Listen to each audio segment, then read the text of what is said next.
Welcome to the BigBusinessZoo.com speaker series on how to increase your sales, network, and site rank. This series features video segments that highlight powerful ways you can leverage digital assets such as video, podcasts, blogging, mobile apps, and other digital tools. Today's special guest is Steven Memel. Steven is based in Los Angeles, California, and he is an internationally acclaimed voice and performance coach to the stars.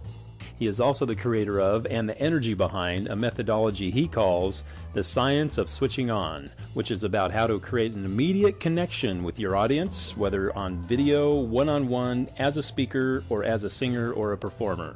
How do celebrities create engagement? How can you trigger a high-performance state?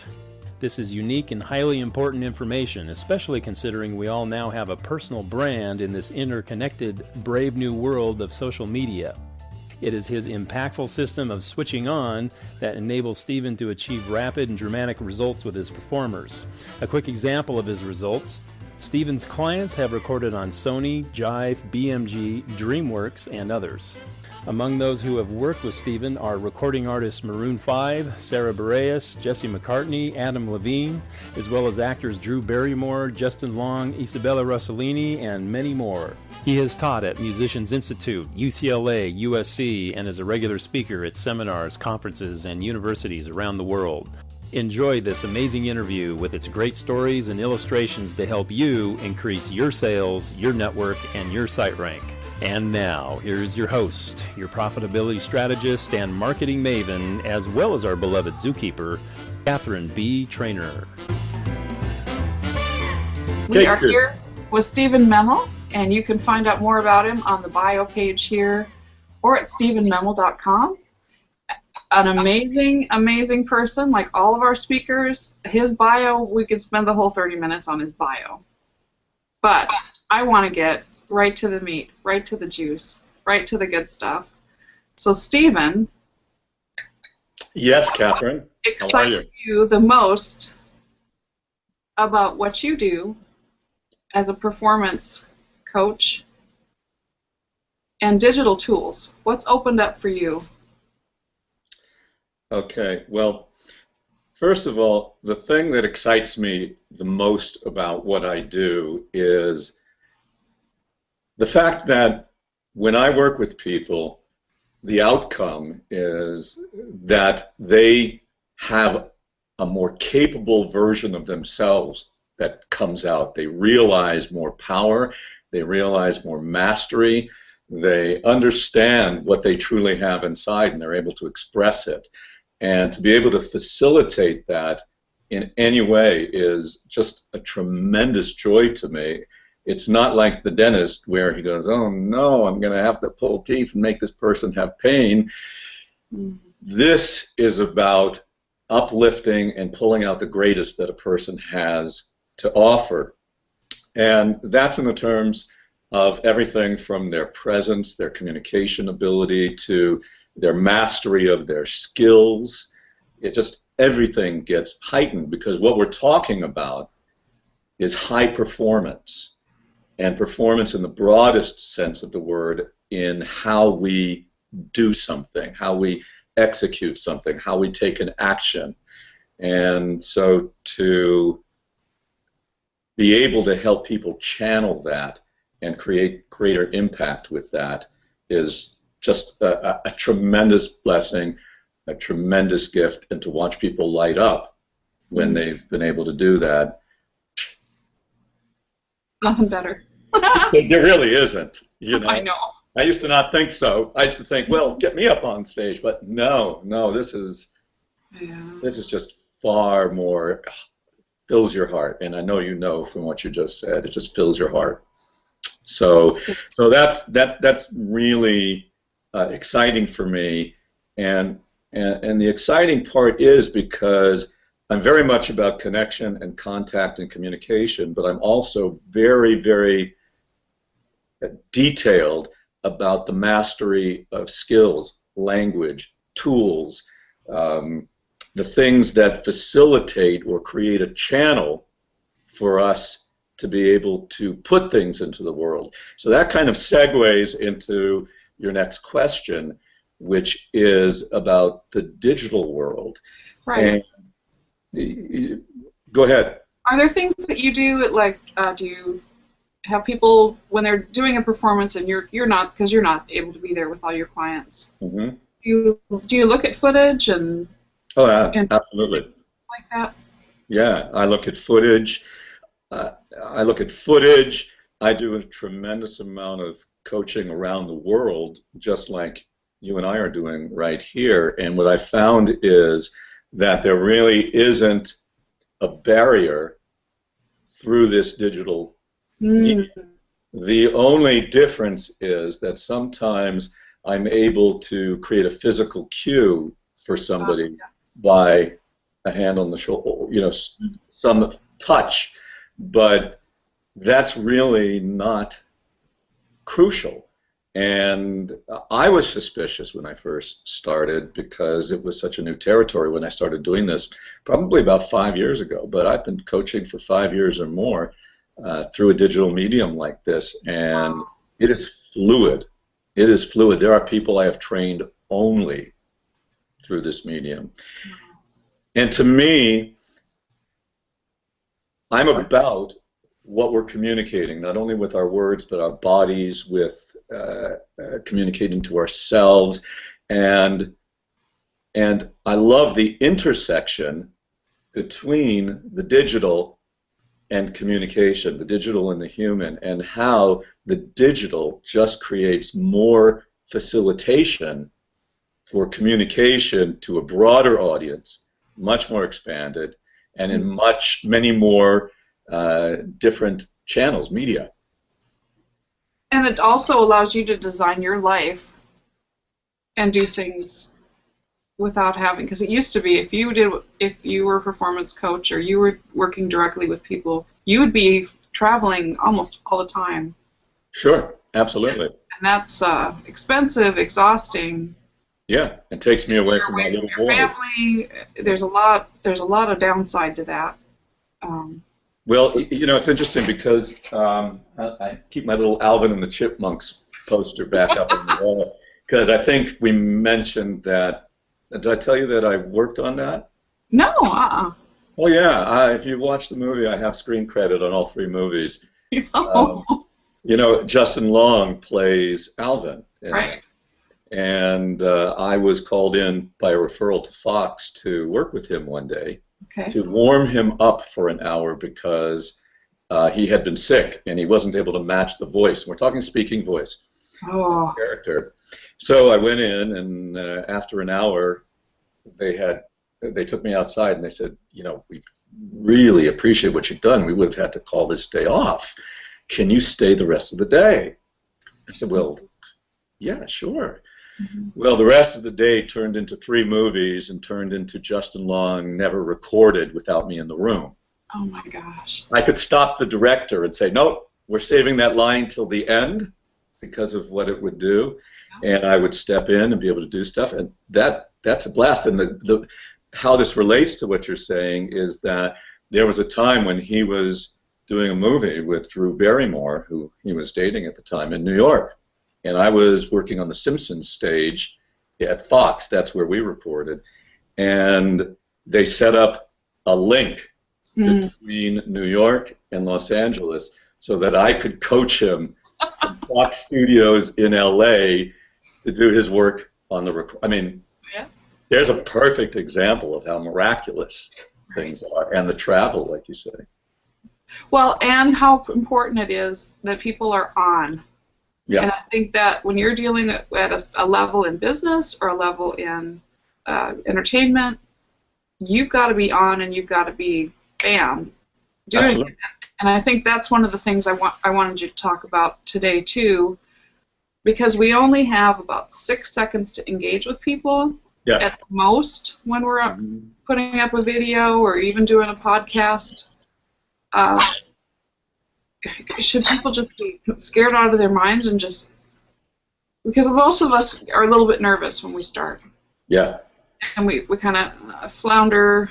So what you work with is training people that, bam, when it's on, it's on. That's right.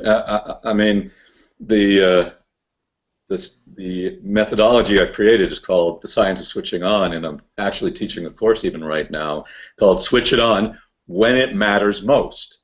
Because the experience that most of us have is this sense of, wow, sometimes I'm in the groove, sometimes I'm not, sometimes, wow, that day I really was on.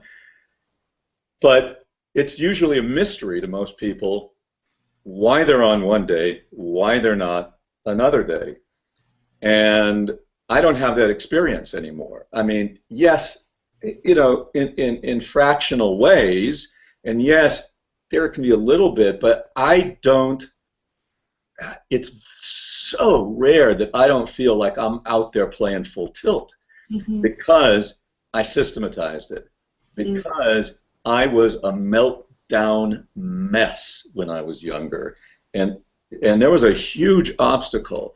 I had a great deal of talent and ability in a lot of areas, and I'd really developed my talents and my skills. But when I would get into the environment where it mattered most, there was no knowing which guy was going to show up. Was the guy who was capable, had control, and people went, my God, where have you been, show up? Or would the guy who they said, well, he seems really talented, but what's wrong with him, show up? Where I would feel like I couldn't speak clearly, where I would feel like my ability to communicate fluidly or do anything just melted. So it really became survival because it was so, it was agonizing. It was like being trapped inside myself. So I just broke it down and learned what the component elements are and how one is able to integrate those, learn those, make them a part of themselves. So essentially, this thing that people call flow state is a given. It's something you occupy at will, like you're switching it on. And I cannot tell you the level of joy that I experience at that feeling. First of all, just because it feels so good, it's like every time it's a playground.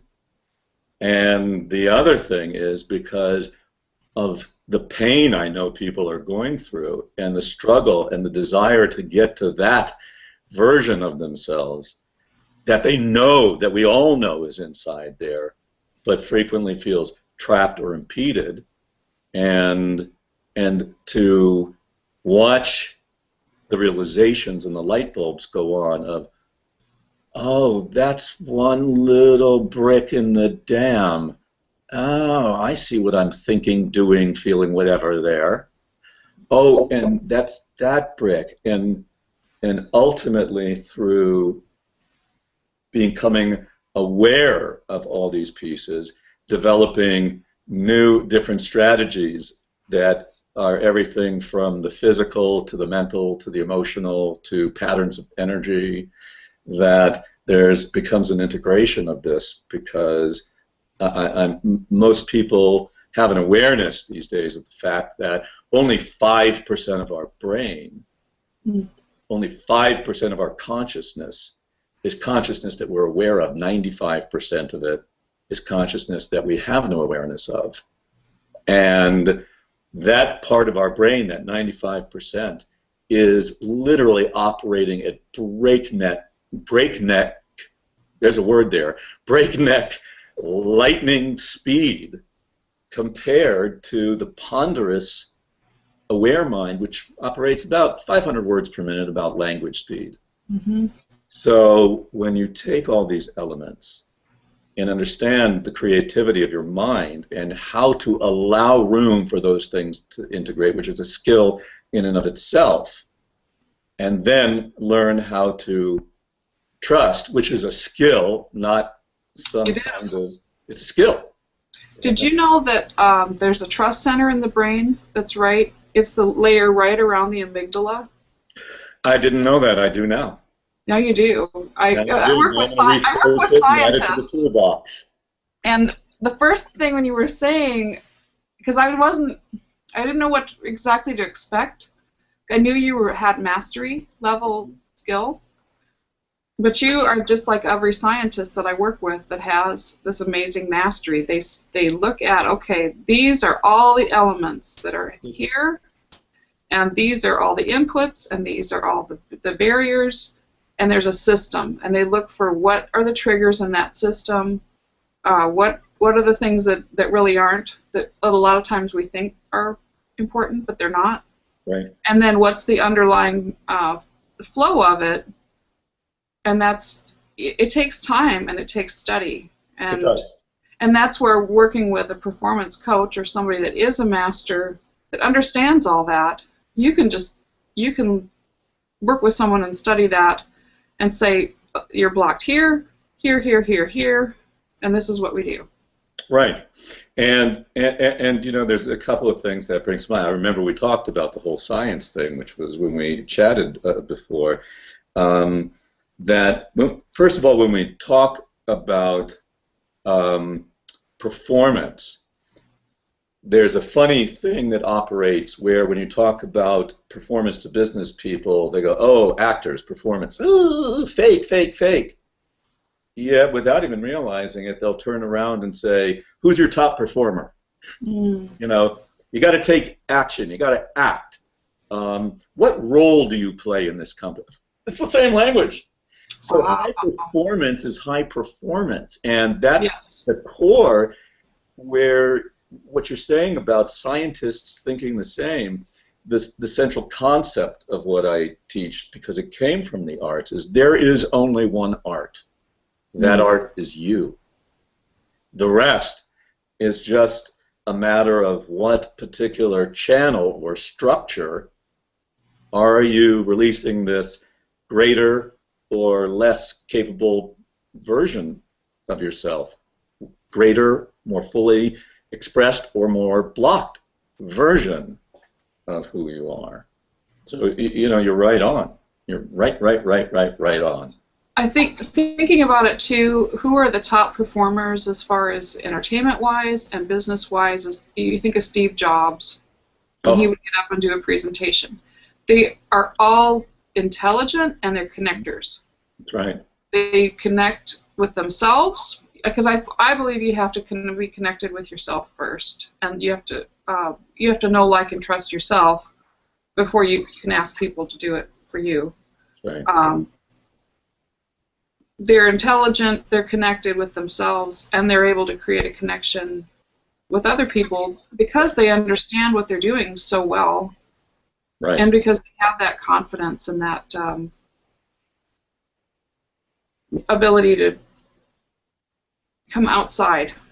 Yeah, and I'll kind of, you know, kind of not enhance, but build on that in saying that you're absolutely right. One of my aphorisms that I've created is the most important communication is not the communication you make to others, it's the communication you make to yourself, because that's the starting point.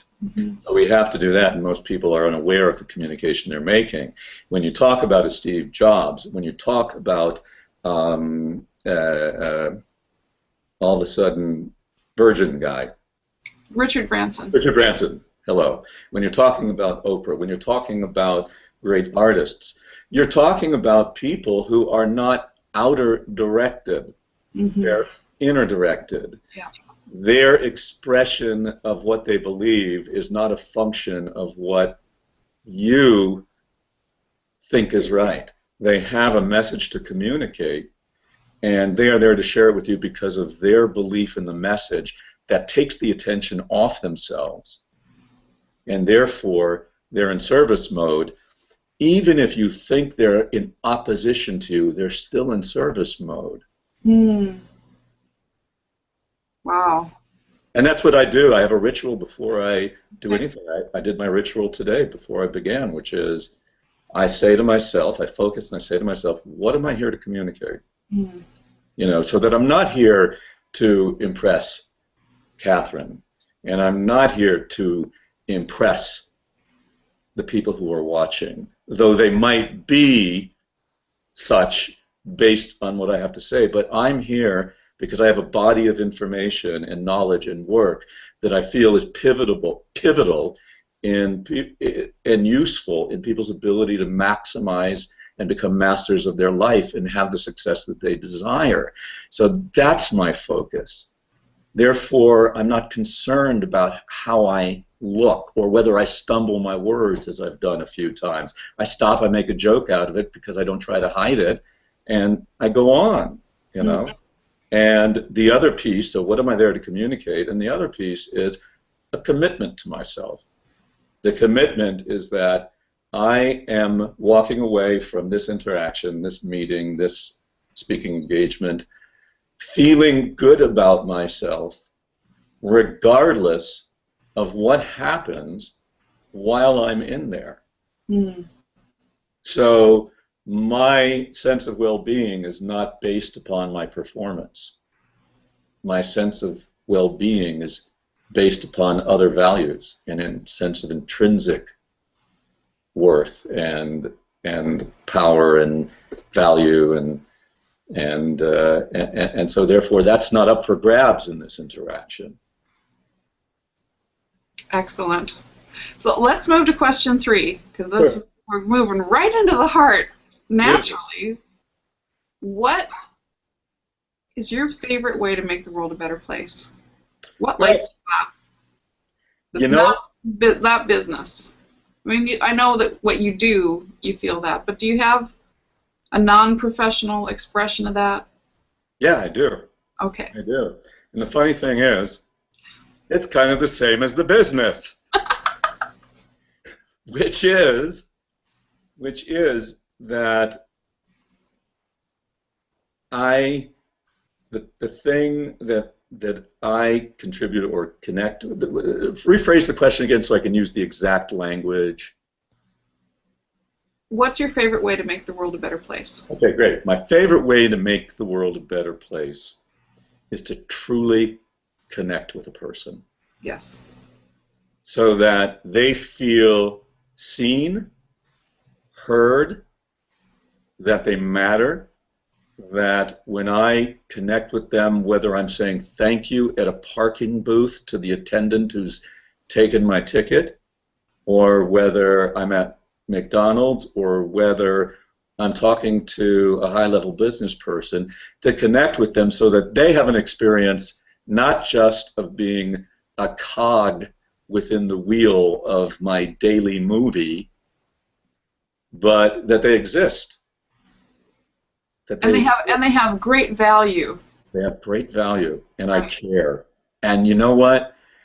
It just takes a second or two longer to let your heart show, to make that connection. Just a second or two where you really, you know, and you can see the lights go on in people's eyes. Oh my God, he's actually there. Yeah. He's not just nodding at me and saying the word thank you. He's actually thanking me.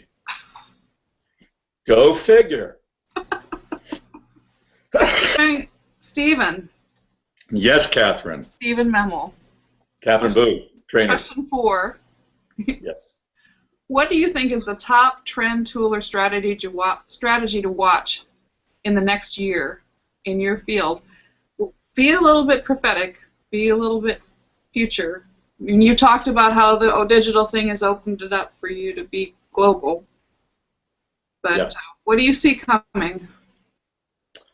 I think that I'll say I know that no matter what we've seen in relationship to the move toward video, toward the visual, toward the blending between the internet and the television, toward people having greater and greater granularity and individual channels, I think we have just scratched the surface of that.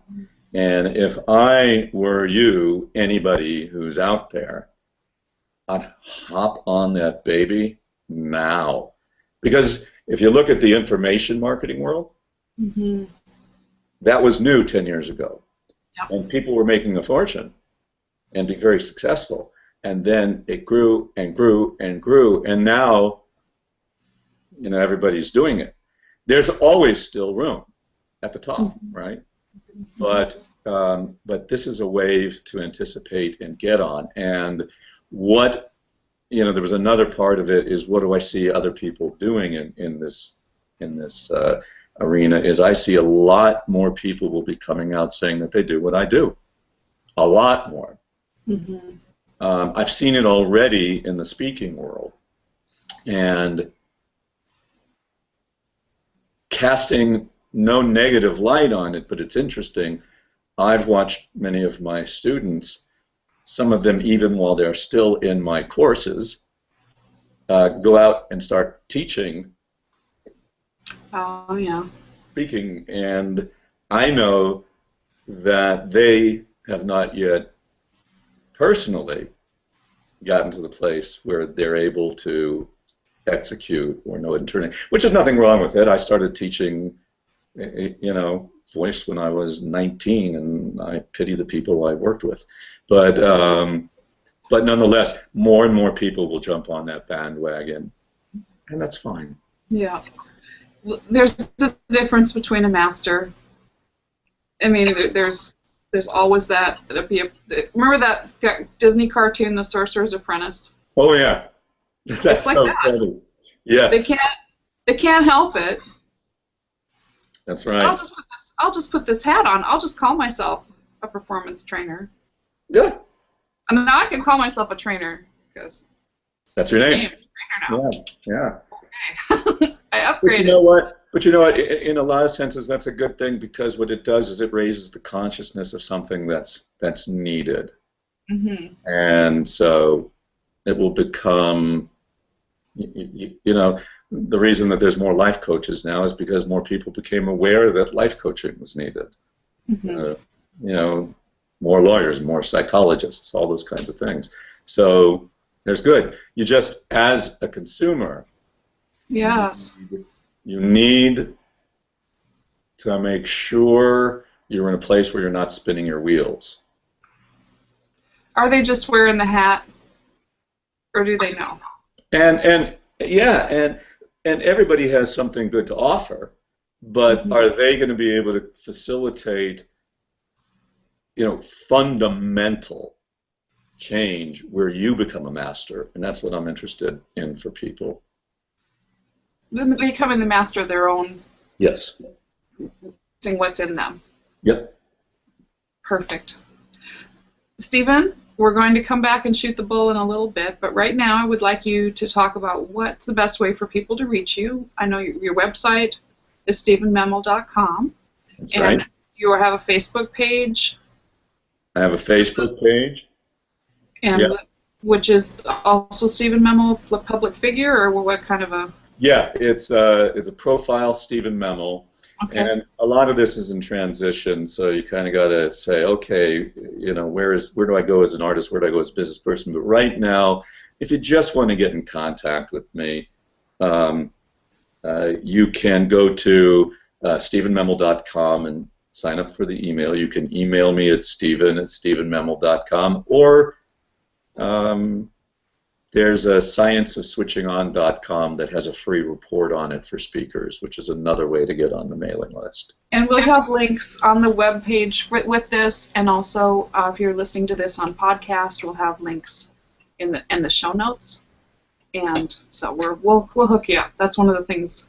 We make a science out of tagging everything and bringing it all together. So thank you, Stephen. And if you are watching or listening, make sure you tune in to the supplemental Shoot the Bull, because Stephen, I think, is going to really kind of open up on what he just made a little hint with a while ago. So we'll be back. Thank you, Catherine. Thank you for visiting the Big Business Zoo and our speaker series, Increase Your Sales, Network, and Site Rank. And today's feature, Engaging High Performance, the Science of Switching On, with today's special guest, Steven Memel. If you enjoyed what we had to share today, check out the show notes on this page where we have links, references, and a free gift provided by our speaker. A transcript as well as a podcast version of today's episode are also available on the show notes page. Shoot the Bull podcast episodes, due to their candid nature, are available to subscribers only at BigBusinessZoo.com. Subscribing to the podcasts, videos, and articles in this series is a service designed to benefit you in your business, your media efforts, and in designing a lifestyle of joy and excellence. You can also find more videos, articles, resources, and podcasts for this series on BigBusinessZoo.com, DNetTV.com, Podcast Alley, and iTunes. You can connect with our beloved zookeeper, profitability strategist, and marketing maven, Catherine B. Trainer, on Facebook, Twitter, LinkedIn, and BigBusinessZoo.com. We make our videos and podcasts as shareable as possible, but please use digital rights respect for the content created here, or you could be banished from the zoo to the circus with the other clowns. This has been a production of Big Business Zoo Media, part of Big Business Zoo LLC. All rights reserved.